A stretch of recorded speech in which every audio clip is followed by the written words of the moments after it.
Sir ನಮಸ್ತೆ. Sir ಇದು ನಮ್ಮ ಚಿತ್ರದುರ್ಗದಿಂದ ಕೇವಲ ನಾವು 13 ಕಿಲೋಮೀಟ್ರ್ ಒಳಗಡೆ ಬರ್ತೀವಿ. 13 ಕಿಲೋಮೀಟ್ರು ತುಂಬ ಒಳ್ಳೆ ತಾರ್ ರೋಡಿಂದ ನಾವು ಕೇವಲ ಒಂದು ನಕಾಶೆ ದಾರಿಯಲ್ಲಿ ಒಳಗಡೆ ಹೋಗ್ತೀವಿ. ಸ್ವಲ್ಪ ಅಂದರೆ ನಮಗೆ ಒಂದು 2 ಜಮೀನು ಕ್ರಾಸ್ ಆಗಬೇಕು ಅಷ್ಟೇ. ಬನ್ನಿ ಜಮೀನು ತೋರಿಸ್ತೀನಿ ಮೊದಲಾಗಿ. ಸರ್ ನೋಡಿ, ತಾರ್ ರೋಡು ಇದೇ. ಇದು ತಾರ್ ರೋಡಿಂದ ಈ ರಸ್ತೆಯಲ್ಲಿ ಬರ್ತೀವಿ ಒಳಗಡೆ. ಕೇವಲ ಒಂದು 100 ಮೀಟ್ರು ಇಲ್ಲ. ನೋಡಿ, ಇಲ್ಲಿ ಒಳ್ಳೆ ತೋಟ ಮಾಡಿದ್ದಾರೆ, ಅಡಿಕೆ ತೋಟ ತುಂಬ ಚೆನ್ನಾಗಿದೆ. ಇದು ರಸ್ತೆ ಸರ್. ಒಳಗಡೆ ಬಂದಮೇಲೆ ಜಮೀನು ಇದು ಕಂಪ್ಲೀಟಾಗಿ ಬರುತ್ತೆ ನೋಡಿ. ಅಪ್ ಟು ಈ ರಸ್ತೆ, ಇದರಲ್ಲೇ ಜಮೀನು ಪಕ್ಕದಲ್ಲೇ ರಸ್ತೆ ಹೋಗುತ್ತೆ ನೋಡಿ. ಇದು ಜಮೀನು ನಿಮಗೆ ಇದೆಲ್ಲ ಕಂಪ್ಲೀಟಾಗಿ ಬರುತ್ತೆ.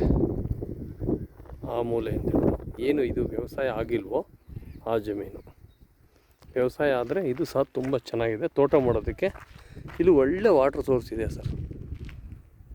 ದಾರಿ ಪಕ್ಕದಲ್ಲಿದೆ, ಸಿಟಿಗೆ ಹತ್ರ ಇದು. ತಾರ್ ರೋಡಿನಿಂದ ಕೇವಲ ಒಂದು 200 ಮೀಟ್ರ್ ಇದೆ ಅಷ್ಟೇ ತಾರ್ ರೋಡು.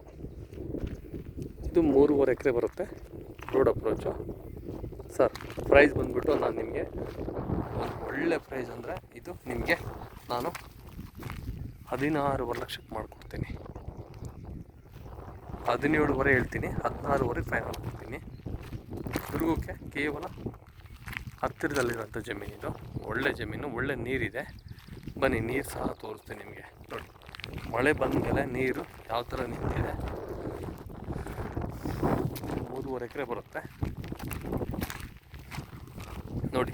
ಮಳೆ ನೀರಿದು ಶೇಖರಣೆ ಇಲ್ಲಿ ಕ್ಲೀನಾಗಿದೆ ಜಮೀನು, ಭಾಳ ಅಚ್ಚುಕಟ್ಟಿದೆ. ಮೇಲ್ಗಡೆ ಎಲ್ಲ ವ್ಯವಸಾಯ ಮಾಡಿ ಇಟ್ಟಿದ್ದಾರೆ, ಎಷ್ಟು ಚೆನ್ನಾಗಿದೆ ನೋಡಿ. ಇದೆಲ್ಲ ವ್ಯವಸಾಯ ಮಾಡಿದ ಮೇಲೆ ಈ ಥರ ಕಾಣುತ್ತೆ, ಫ್ಲ್ಯಾಟ್ ಈ ಥರ ಕಾಣುತ್ತೆ. ಇದೆಲ್ಲ ವ್ಯವಸಾಯ ಮಾಡೋದು ಅಷ್ಟೇ. ರೋಡ್ ಜೊತೆಗಿದೆ ನೋಡಿ. ಆ ಬೇಲಿಯಿಂದ ಬರುತ್ತೆ, ಆ ಬೇಲಿ ಬೌಂಡ್ರಿ ಕಂಪ್ಲೀಟ್ ಶಿಸ್ತಾಗಿ ಆ ಕಡೆ ಬರುತ್ತೆ. ಆ ಕಡೆ ಬಂದಾದ್ಮೇಲೆ ಹಿಂಗೆ ಸ್ಟ್ರೈಟಾಗಿ ಹಿಂಗೆ ಹೋಗಿದ್ದು ಈ ಥರ ಸ್ಟ್ರೈಟಾಗಿ ಮತ್ತೆ ಕೊನೆಯವರೆಗೂ ಹೋಗುತ್ತೆ.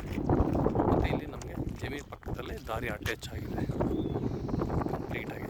ಈ ದಾರಿ ಬಂದ್ಬಿಟ್ಟು ಸೀದಾ ತಾರ್ ರೋಡು ನೋಡಿ. ಇಲ್ಲಿ ಬರುತ್ತೆ, ಇಲ್ಲಿ ಮನೆ ಕಾಣ್ತಿದೆಯಲ್ಲ, ಇಲ್ಲಿ ತಾರ್ ರೋಡ್ ಬರುತ್ತೆ. ತಾರ್ ರೋಡು ದುರ್ಗ ಇಲ್ಲಿ ಕೇವಲ 13 ಕಿಲೋಮೀಟ್ರು ಚಿತ್ರದುರ್ಗ.